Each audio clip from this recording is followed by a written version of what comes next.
We're on. We're talking about how many different languages we all speak, and I sort of speak one, but even not that one very well. First things first, everybody wants to know what's going to be on the midterm exam. So let me show you page 1 of your midterm exam so none of you get it wrong. Go ahead, put that on. That's the cover sheet. And it says it's Finc 619 Financial Management, and this says the spring of 2012. I will index that every semester, so then it'll say summer, and then it'll say fall, and then apparently they're going to run this again in the same set of lectures in the spring of 2013. So I will index it each time, but it'll always be session 6. So this will be session 6. There will be no tape this section. My name is Neil McCarthy, in case you've forgotten. And that's the phone, that number that rings, that's the number of the phone that rings on my desk. So that gets you straight into my office. And if you try and reach me in the spring, in the winter term, or during the spring term, you're gonna have to reach me in Florida because I ain't gonna be around. Yay. Videotape procedure, well, there's no tape this session, so that's it. This is just the exam. You don't have to worry about listening to me talk. The exam limit has 2 hours and 30 minutes. Now, I have to be careful the way I say that. For those of you that English is your native language, this is a hard and fast 2 hours and 30 minutes. For those of you that speak English, read and write English as a native speaker, it's 2 hours and 30 minutes. For those of you that the English language is a huge challenge, then it's a soft 2 hours and 30 minutes, which means if necessary, you can kind of stretch your time a little bit, because if every word you read you have to translate back to a language and then translate that back into something else, you're not going to do this as efficiently as someone else. So that hopefully, does that make sense to you people? Okay, because not everybody over here speaks English all that well, and I just want to do that. A test is is an on-site test, which means it's not a take-home test. I don't want you running home with it in your book and studying out of the book or something like that as you're taking the test type of thing. The people that are proctoring your exam, they're not asked to look over your shoulders. They don't have to be in the room with you. They do need to check in with you periodically to make certain that you're alive and breathing. They tell me that years ago somebody died during one of my exams, so I just don't want that happening or whatever. But you don't have to do it. It is a closed book. I got a cold here right now, so I'll probably be hacking on you a little bit. It's a closed book test. It's a closed notes test. So, and to bring in a book or notes would be considered unethical, and if I were to find out about it, you would not pass the class. So. No crib sheet. You will not need a crib sheet. The only formulas that, well, you need to know a few formulas. You have to memorize those. The ones that you don't have to memorize are the ones where on the risk versus rates of return, where I gave you case of P and sigma P. And I'll talk about that in a minute, but those two formulas will be on your exam. It's a calculator. You're allowed to bring in a calculator, and for those of you that feel comfortable using a calculator, you can use a calculator. It also says the students are permitted to use either financial calculator or Excel on your computer. So if you, and I presume 99% of you will use Excel. There'll be 1 or 2 of you that want to use a computer or a calculator. But I think the problems on stocks and bonds, I think, are a lot easier in Excel. But if you don't agree with that statement, use a calculator. I don't care. Make sure you can do them right, though. That's probably the more important thing. Go back to your Scantron is not needed. This is not a multiple choice test. It's not a true-false test. It's none of those things. It'll be a series of short essays, sometimes asking you to give me a graph along with it. It will be a series of problems. So problems, essays, and so forth. Pretty much what I covered in lecture, I want to see if you can somehow put it into your brains, assimilate it, and can bring it back out on recall type of thing. So. And when it comes time to examples, if you create your own examples rather than mine, I'm much happier with those. So I get a much bigger smile on that. And that sometimes helps you because I might not take some points off someplace else because you got creative in the course of the exam. If you just kind of repeat exactly what I gave in lecture, that's okay, but if you don't get it right, I'm going to take off points. So you create a little more slack if you can create your own examples. The exams should be mailed back to me, Neil McCarthy, Department of Business, Kettering University, University Avenue, Flint, Michigan, 48504. And that will, everybody in the mailroom knows me. If you just put Neil McCarthy, Kettering University, it would probably end up on my desk, but I'd probably best to put all the rest of the things there for it. They do not need to come in under UPS or FedEx or something like that, because usually that costs you $5, $6. If they'll just have your proctor put them in a mailing envelope and pay the mail on it, usually that's about somewhere between $1 and $2, depending how thick and how much you've included with it. So somewhere between $1 and $2 is what the mailing cost should be, type of thing. And if you're at an off-site situation where they won't pay the mailing, spring for it, pay a couple bucks and get the thing mailed in, type of thing. It doesn't say this on the front here, but if you feel that your handwriting is not up to par and I'm going to have an awful hard time reading it, and you're good with a keyboard and can type, you're welcome to type it out. What I would ask, if you are going to type out the exam, print out page by page. So if question 1 and 2 on page 1, put that on one page, and if question 3 and 4 on the second page, put that answer on the second page. Don't make it 1, 2, 3, 4 all on the same page, or 1, 2, 3 on one page and 4 on the next. And, because I have a hard time figuring out how to grade that because you're spread out all over the place. But short of that, you're welcome to do that. Last year, somebody, I don't know how they were able to do it, but had handwriting that if we measured it in type size, it probably was a 4. And I couldn't read it. I mean, literally, even I put on the strongest glasses I had, and I put it, and I just sent it back to him and said, would you please type it? And the guy must have been a real smart whatever, but he typed it up and left it in like size 8 type. Why did I want you to type it? I mean, think about that. So if you're going to type it, put it like in a 12 or something like that, so I have a chance of reading it and can see what you're doing. I do have pretty good eyesight, and I do have reading glasses, and generally I can work my way through most anything, but it look like ants crawling around on the page there, so type of thing. So don't have it set up like that. So now the exam itself, I think if you took good notes, there shouldn't be too much of it that's a huge surprise for you. And let's see, what did I say the first question on the exam was going to be? What is the goal of the firm, right? Yeah. So if you open the exam and that's a surprise, boy, you're going downhill. You're going downhill. So because it's going to, and then also that first week, didn't I give you like 7 principles? And I told you I'd put 2 of the 7 on and ask you to explain it and give me more about it, type of thing. And then what did I talk about? I'm going through and giving you the exam here right now, so if you want to make some notes on this, it might be a good idea. I always try and give people, if you'll also listen very carefully, what I'm going to tell you is going to be on the exam is everything that's in your notes. So if you really don't want to pay attention, you can just say, well, everything in my notes is going to be on the exam. And I had a model with 5 variables in it to determine the level of interest rates. And I think I used the lowercase r at that point for interest rate, if you look in your notes. And then I think week 2, when I did risk versus rates return, those formulas I put in there, I forgot to change the k's to an r, so I had a little bit of a boo-boo in there. On your exam, I left it as a k. So just if you're confused, it's only because I was confused, type of thing. So, and you need to know what bond ratings and all the different bond ratings and stuff. You need to know yield curves. So I think that pretty well covered the first week, didn't it? And the second week, we had some stuff on 2 different kinds of problems. If you look in your notes, for risk versus rates of return, there was 2 different types of problems. One where I gave you x and 1 minus x and all that kind of stuff. And you had to talk about the attainable and efficient set. And then I talked about some work from Sharp. What did I tell you about Sharp? Let me see. Sharp had systematic risk, was it? Yeah. And a beta coefficient, and a security market line. And I gave you graphs on all that stuff.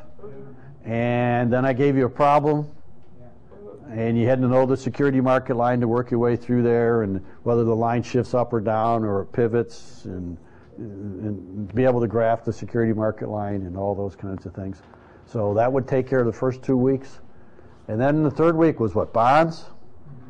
And the first hour, roughly, it was what was the price of a bond. And then, let's see, the premium and discounts. And if interest rates go up, remember that law of reversing arrows? So you had to be able to explain your way through those things. So not only make the calculations, but explain those. And then short-term versus long-term bonds, what happens if prices changes and all that kind of stuff. So make sure you can do all that. Then the second half was the yield to maturity, and the yield to call, and the current yield, and the capital gains. Remember all that stuff? Yep, okay. And then on stocks, which was what, last week, wasn't it? Yeah. Stocks, I talked a little bit about characteristics of preferred and common, did I not? And I want you to have some idea, to be able to give me some explanations about those. Then I talked about some different models, gave you different models, and then I had a big problem there. And the problem where you had to calculate div 1, 2, 3, and 4, and the price at time 3, and then the price at time 0, and the price at time 1, and then the current yield, or the dividend yield, and the capital gains yield once again. And then I talked about ways of coming up with values like PE ratios. I gave you 4 different things there. What were the 4? Price to earnings, price to sales, price to book, price to cash flow. So make sure, so I'll come up with some questions on all of that kind of stuff. And then I'll show you what I've got ready for question 5 here. Or for week 5, I should say. And incidentally, I've broken all these things up into a lot of questions, so don't panic. It turns out, go ahead, put this on. This is on week 5. That's as far as I've got it. Following terms all come from the fifth lecture. Give a brief explanation of each. Okay, so this week I'm going to give you a lot of terminology. And I'm going to take 20 of those terms and put them on your exam. 20. So it'll be 10 on one page and 10 on another. So you don't have room to get me long right, but a couple of sentences on each one of these, so kind of explain it and so forth. And I brought in a highlight pen with me today, and so what I'll try and do is highlight the terms. Now, about 3 or 4 years ago, I did something like this, and I made up the exam before I gave my lecture, and then when I gave my lecture, I forgot and left one of the terms out. So for the next year, I had to have people give me this horrendous answers on something they had no idea what it was about because I had forgot the lecture on it. And that's why I did this and left this blank, because I'm going to wait tonight and give my lecture, and then I'll put the 20 terms on after class. So that I promise I won't put anything on the exam that I didn't put on in the lecture. So that was just a horrible thing. People really got mad at me. And once I did it, I had to live with it for the rest of the year because it wouldn't be fair to change it. So that's why I did that. So that's what's on your exam. I think it's a pretty fair exam. And if you paid attention, I just told you what was on there. And so I think that was everything we covered. So essentially everything we covered is on the exam. And short essays, being able to explain it in your own words is always better than just trying to throw down something that I wrote on the sheet here. So type of thing. So that's what it is. It's out of 100 points. And the first week I gave you the handouts and I had a grading scale in there. So if you want to know where you're at after the first exam, if you got a 35, you're probably not doing real well. And if you got a 99, you're probably doing quite well. So every once in a while I do actually get somebody just falls off a cliff because there's always someone, there's a time deadline when this is the last date it has to take this, which is essentially like 3 weeks after the semester begins is when the last date this thing has to be done. And there's always some people that haven't made it through the first 5 tapes yet, and they try to bluff me. And bluffs don't work. So there's always somebody that falls off a cliff on these things. So if you do the tapes, take good notes, study your notes, and pay attention to what I just said, I think everybody will do just fine on here. I expect a lot of A's, but there's probably somebody that doesn't quite make it.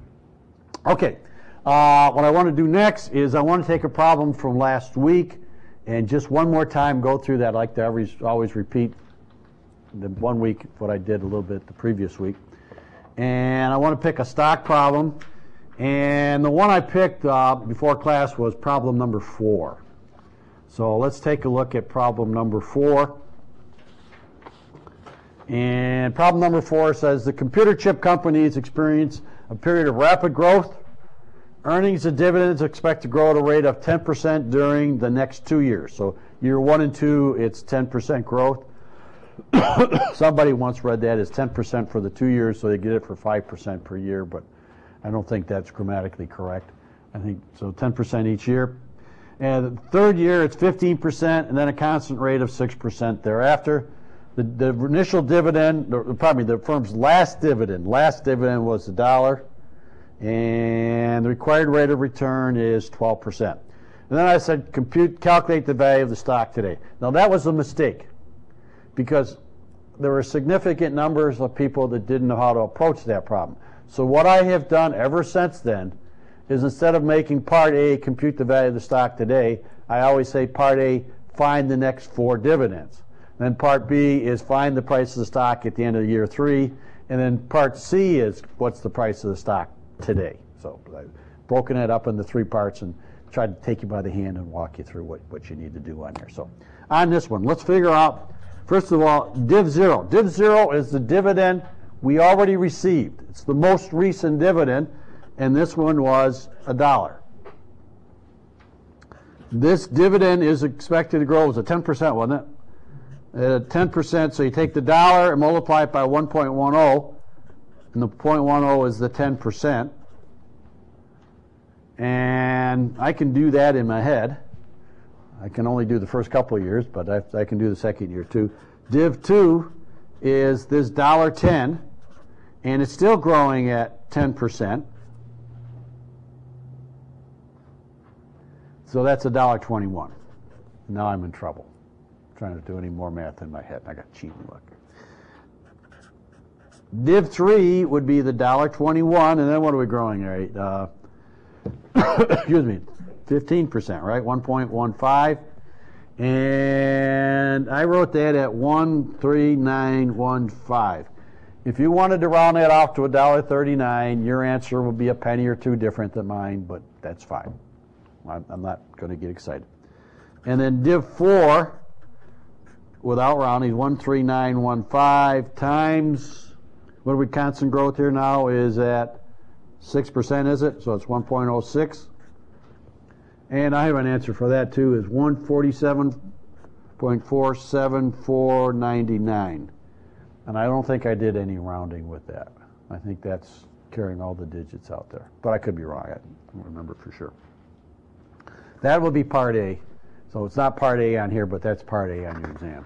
Part B says, well, the second thing you'll say, what is the price of the stock 3 years from now? Or at the end of 3 years, or I don't know exactly how I phrased it. And that will be div 4. And did I use R or G here last week? I don't remember. R or K, I should say. R? R minus G. It's terrible. You have 2 symbols meaning the same thing, and I can't remember which one I used from week to week. And so this is that 1 point, what was that again? 4947. 1.47499 divided by R, which is 12%. So that's 0.12. And the constant growth rate here is 6%. And I have an answer for that someplace. 2458, that's obviously been rounded.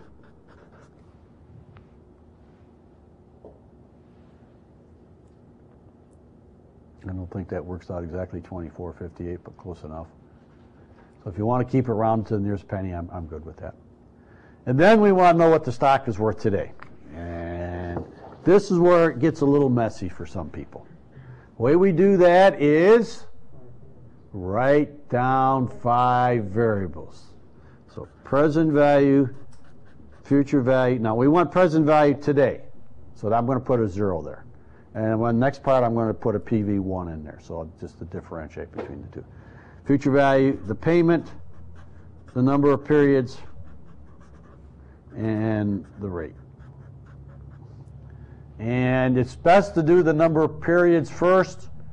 This is what, a buy and hold for 3 time periods model, and then sell it. So I have a div 1, a div 2, a div 3, and a price at time 3. So 1, 2, 3, 3.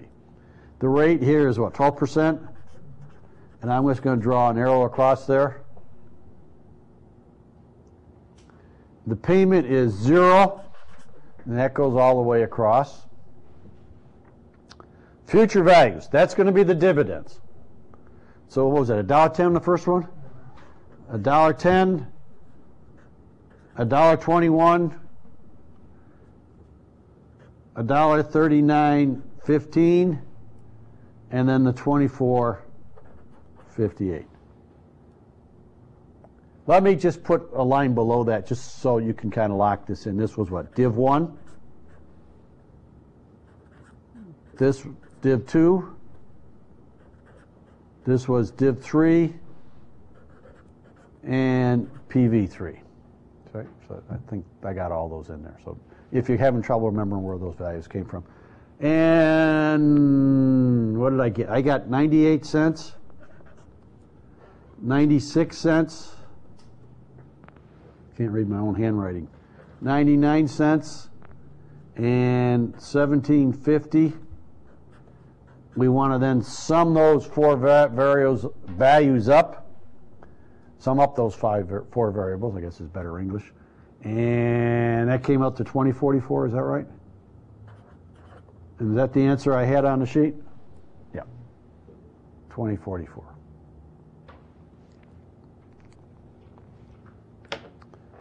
Now, that's PV0.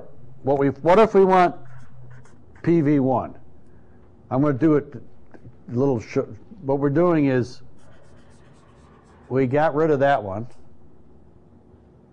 and these time periods all change. So we set up a table, but that's what's going to change from one table to the next. Excuse me. So when I set up my table, let's see, what's in my table again? 5 variables, present value. Now at time 1, excuse me, time 1, future value, payment, number of periods, and rate. The periods now will be 1, 2, and 2, because everything's been shortened by 1 time period. Excuse me. The rate is still, was it 12%, is it?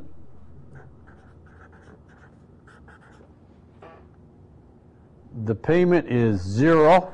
There are no payments each time period. And we get $1.21 is, this is what? Div 2. And we need div 3, which, what was I say that again, was 139.15. And then PV3, which was 24.58. When I did those, I got $1.08, $1.11, and 1960. Now this might not add up exactly because the roundings are all whatever. It's 21.79 is what I got. So that's A and B, wasn't it? Wait a second while you get it all copied down here. So you'll have to do something like that on the exam, and it'd really be nice if everybody got it right. They have no idea how I hope everyone gets everything right, because it's a lot easier to grade exams that are correct than incorrect ones. Think about that. Life is a lot easier for me. I always hope everybody gets 100. All right. The third question on here, part C, says the dividend yield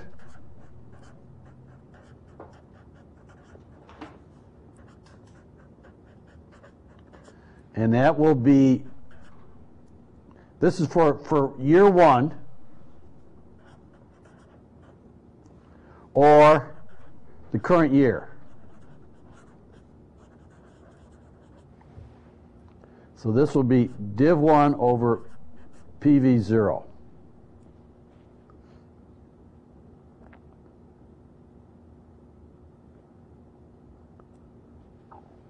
And that was what, $1.10 was div 1, and it was 2044, was it? And I got that at 5.38%. Leave a couple decimal points, so don't round that off to 5%. That's a little too much rounding. 5.38%. The capital gains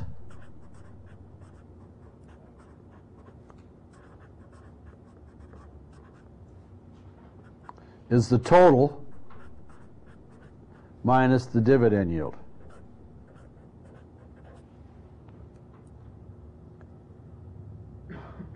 So that's 12% minus what I just wrote there, 5.38.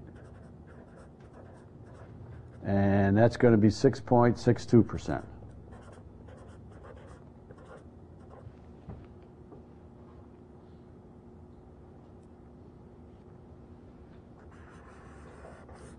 It also wants it for year 2, or sometimes we say the next year.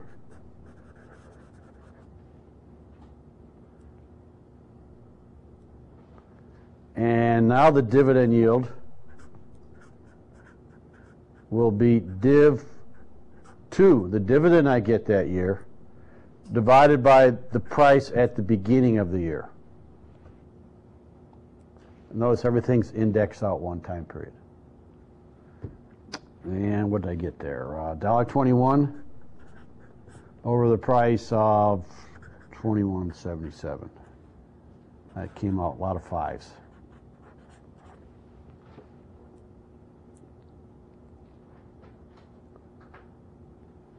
Capital gains, CG capital gains is 12% minus the 5.55%. And that's going to be 6.45% if my arithmetic holds. Doesn't always hold, but I think it's going to hold right there.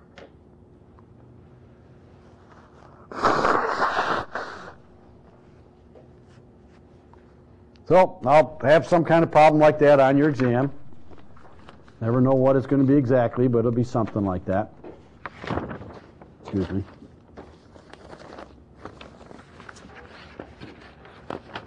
Okay, I think you can come straight ahead here now. And be prepared. That'll be on your exam. Today, what I want to talk about is for some people a lot more fun. You may or may not thought what we did the last couple of weeks is fun. Now, I thought it was fun because that's my field and I kind of enjoy that kind of stuff, but not everybody thinks that that's a lot of fun. So, but everybody is going to put some money in the market. In retirement accounts, by individually dabbling, whatever it might be, almost everybody has some money at some time in their life in the market. And what I want to talk about today is what we call the financial markets. And financial markets mean places where stocks and bonds can be bought and sold, and they're also called capital markets. So we're going to talk about financial market, or capital, A-L, C-A-P-I-T-A-L, capital markets, places where stocks and bonds are bought and sold. And the first thing I want to talk about, and this is where we're going to start get my highlight pen going here, so make sure you get some good. If you don't like my definitions, you might try Wikipedia. It's pretty good also. Not always, but generally. And the first thing I want to talk about is, if I'm going to have one of these places where stocks and bonds are bought and sold, there are two desirable characteristics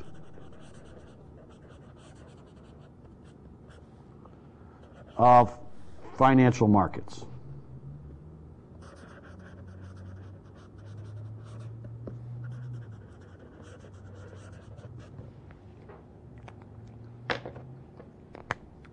My highlight pen.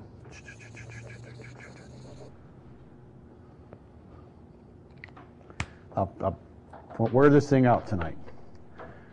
Things you need to know. All right. If you're going to buy and sell, if you as an investor are going to buy and sell on a financial market, there are two things you want that financial market to be able to do. And I actually said some of this stuff the first time, week one, when I was talking about the principles of finance, and I called it efficient capital markets. Well, it's the same two things that we want right here. So we're going right back to that same concept. And the first thing that we want is liquidity. We need it to be liquid. And liquidity means how quickly can we get our money?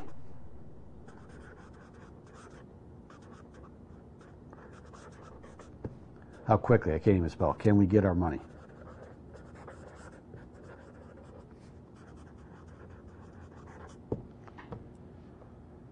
Ideally, what we'd like is if I have some stocks and bonds and I want to sell them, I would like to be able to get my money right now, instantaneously. But if I have 100 shares of GE and I call up my broker and I say, hey, I got 100 shares of GE, I want you to sell them, I want you to do it right now, and I want my money as soon as possible, the broker will tell me, meaning, all right, it's the transaction day plus 3 business days.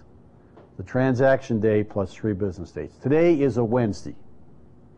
So if I had called the broker today and say, sell my 100 shares of GE, the broker would call me back and say, well, we sold your 100 shares and we got $50 a share, that's $5,000. When would I expect the check to be in the mail? Well, today is Wednesday, that's T.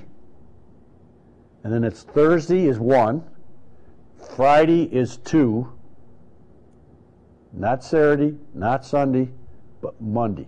Friday, Saturday, Thursday, Friday, Monday. So Monday the check would be in the mail.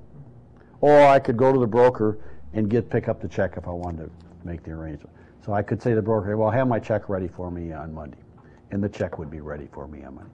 So in the United States, we're not perfectly liquid.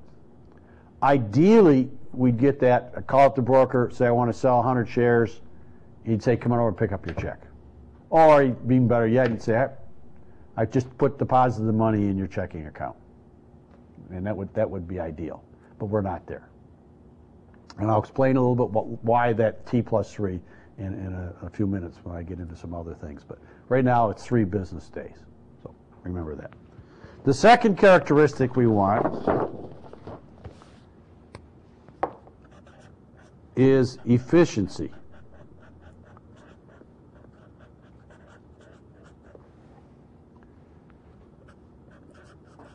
Did both the buyer and seller get a fair price? I guess that's a question. Did both the buyer and seller get a fair price? That's what we mean by efficiency. Is it fair? Now, let's say the GE stock was selling at $50 a share, and I call my broker and I say, sell 100 shares for me. And the broker calls me right back and said, I just sold your 100 shares. We did really good for you. We got you $35 a share. And I go, the last transaction was 50 and you got me 35. What a deal. That's not fair to me.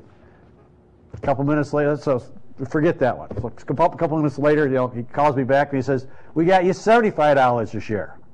Well, I'm going to be happy, but whoever bought mine really got taken to the cleaner. So what we want is a situation where both the buyer and seller, if the last transaction was 50, we want the price that both of us, that I received and they pay, to be 49 7/8 or something like that, $49.80, maybe as high as $50.20. I mean, we expect some price movement sometimes, but I don't expect $15 price movement from one to the next. I'm not going to be real happy with that.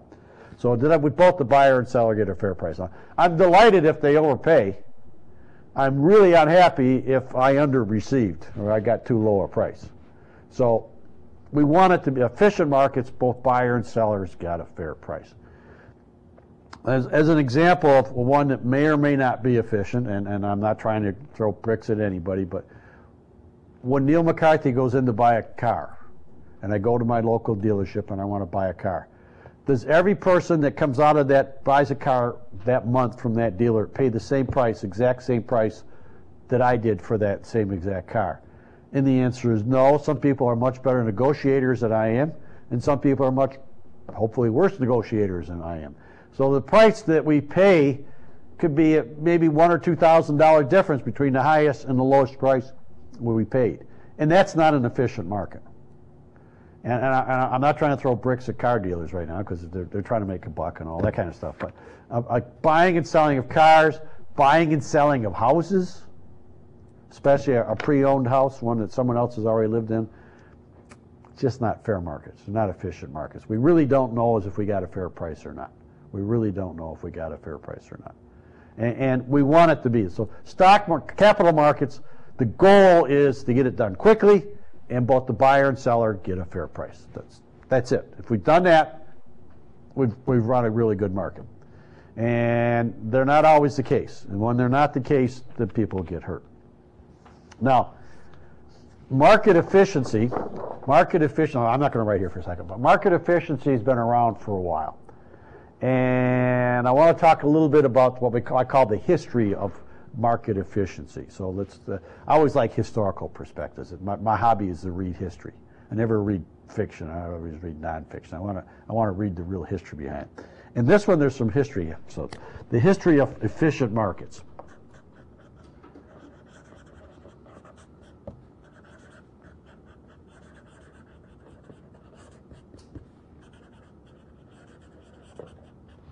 Now, I wrote down in my notes 1953, but the early 1950s. There was a guy by the name of Maurice Kendall. Now, the age most of you are, the 1950s sounds like ancient history. To me, I was alive then. I remember the early 1950s, so it doesn't sound quite so ancient a history to me. But if it's any time before you were born, it doesn't exist or something like that. But Maurice Kendall, this comes straight ahead. Let me talk about Maurice Kendall. Maurice Kendall was a British mathematician. And he was really, really bright. And not only did he work in mathematics, he worked in a subset of mathematics called statistics. In the early 1950s, Maurice Kendall was considered to be the finest statistician in the world. So he was really, really, really bright. To this day, when I need to look up something in statistics, I go to the library and I get a book written by Kendall and Stewart, Maurice Kendall and another guy by the name of Stewart. That book was written 60, 70 years ago. I pull that book out, and anytime there's something in stats that I don't know, I can always find it in their book. Because they were so far ahead of their time, they were writing things that even 70, 60, 70 years later, we still haven't figured out how to do this kind of stuff. Pretty bright guys. Now, Kendall being bright doesn't necessarily mean he was wealthy. There seems to be a problem between wealthy and being bright. So he said, he wasn't an egotist, but he just said, I'm one of the best statisticians in the world. I ought to be able to use my statistical knowledge, go out and study the stock markets. And based upon all the statistics that I know, I should be able to predict what's going to happen to the stock prices. So, for example, if GE is selling at $50 a share, I should be able to predict what GE is going to be selling a month from now or a year from now, because I'm bright. I know all the statistics. I know it better than anyone else. And what Maurice Kendall found was that stock prices move in what's called, let me write this down for you, a random walk. Now, some of you might not know what's meant by a random walk, but once again, I have been around for a while. And in my younger days, I no longer do these kinds of things. I haven't done it for quite a few years, but in my younger days, I was known to go to a place that might serve alcohol. Don't tell anybody that, but I was known to go to a place that might serve alcohol. And if you went there early and you stayed late, and your friends went there early and stayed late, you kind of walked out of the place. And as you were walking out of the place, what did your path look like as you were walking out of that place after spending way too many hours in a place that might be serving some alcohol? And the answer is you might want to go straight forward, but sometimes in your attempt to go straight forward, you kind of a little bit this way, and then maybe a little bit this way, and a deck a little bit this way. You just can't, and you've all seen in movies, total drunks, maybe I call it chocolate. People in movies have seen it where people that had way too much alcohol kind of staggered out of the bar. Well, that's a random walk, because I defy you to predict what direction someone's going to go after they've had too much alcohol. Are they going to go straight? Are they going to go to the right? Or are they going to go to the left? And it's just all over the place. So that's what he meant by a random walk, where we couldn't predict. So a random walk, cannot predict price changes. Cannot predict price changes.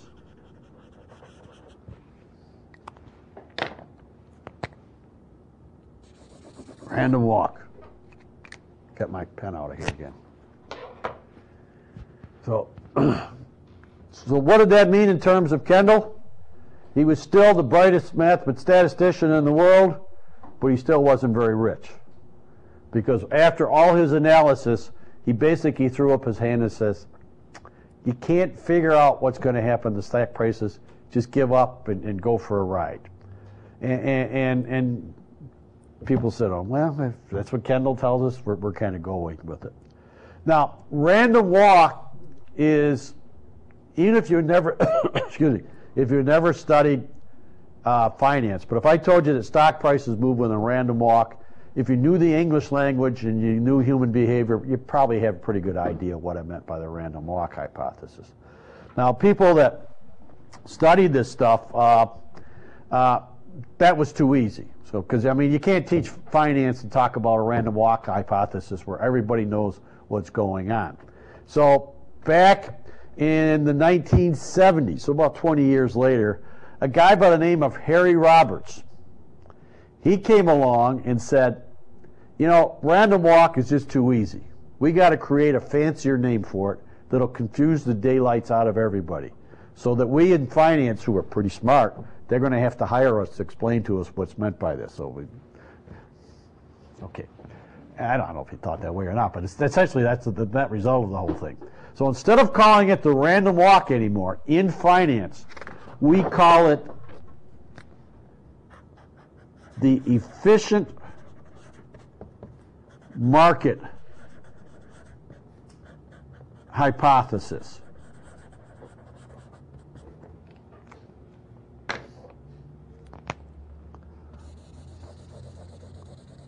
I'll give you a hint. I always put this one on my exam, because there's three forms in it. I'll put one of the three forms on there. So efficient market hypothesis, dash. There's going to be three different dashes. The first one is called the weak form. So efficient market hypothesis dash weak form. Okay? So you might see that one on there. Weak form means it's the least rigorous, whatever. It's very weak type of thing here. And what the weak form said was that current market prices, I can't spell market, M-A-R-K-E-T, right? Market prices, meaning of stocks or bonds, reflect all past price movements, M-O-V-E-M-E-N-T-S, all past price movements.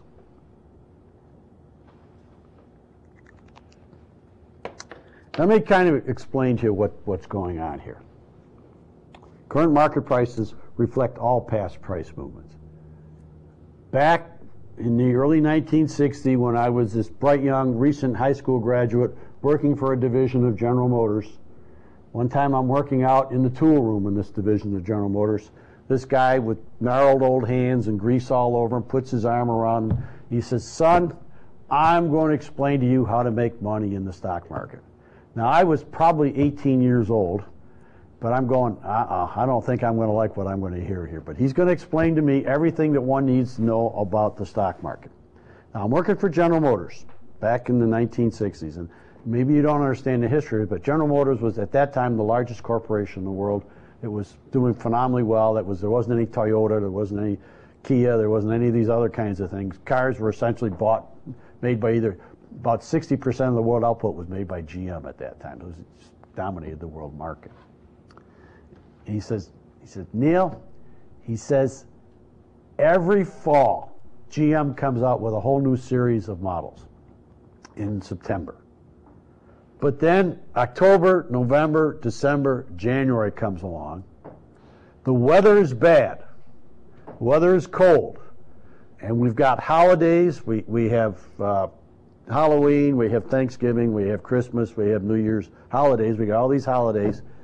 And nobody wants to buy a car. So essentially in October, November, December, January, even to February, people did not buy GM cars. And then he says, when the weather turns nice, April, May, June, everybody wants to buy a new car. So GM sales are way down here in the fall and early winter, and then in the springtime and early summer, they're way up here. And he said, the price of GM stock reflects that. He says, every fall, GM stock price is really low. And every spring and early summer, the GM stock price is really high.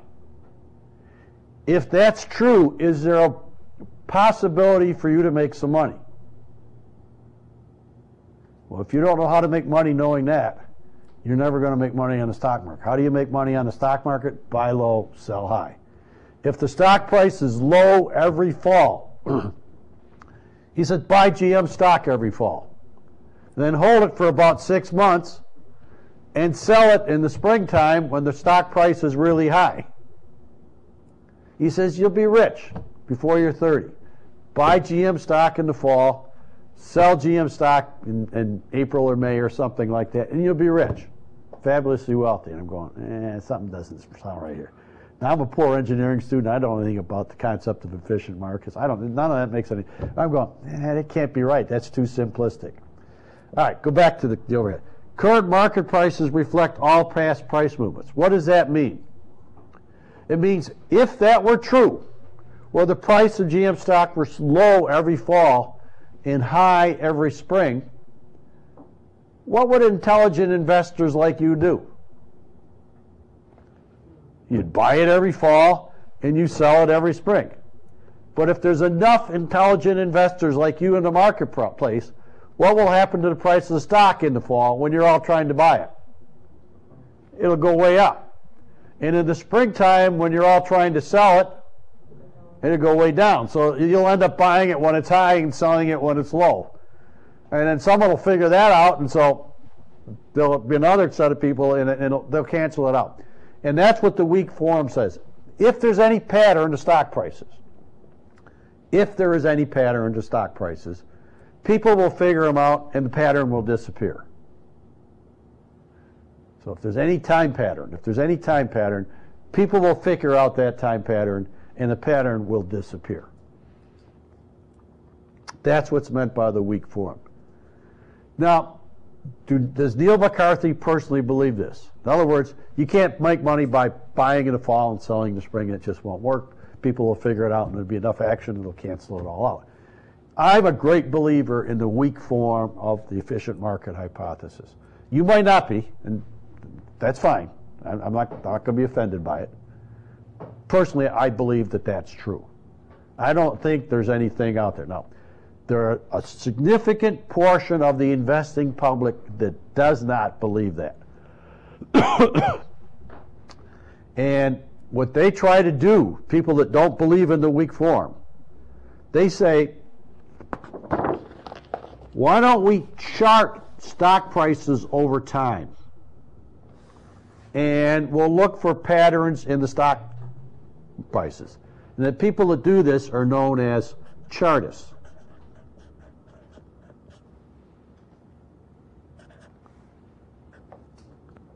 And they're people that are looking for patterns in stock prices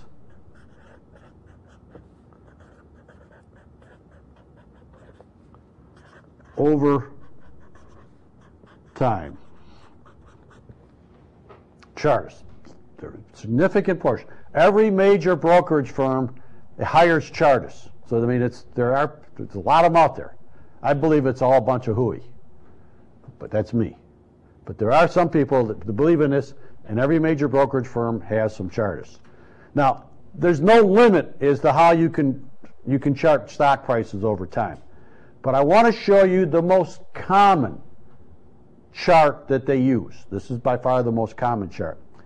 And there's a brokerage firm, and I forget which one it is, one of them that advertises a lot on television.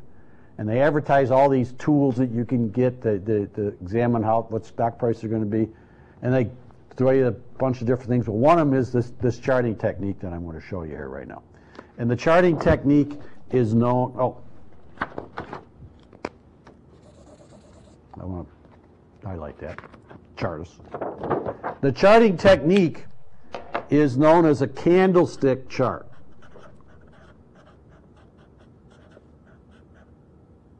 Candlestick chart. If you read the Wall Street Journal on a regular basis, probably most of you don't, there's a candlestick chart in there every day. So it's just the common way things are done. And let me show you what a candlestick chart looks like.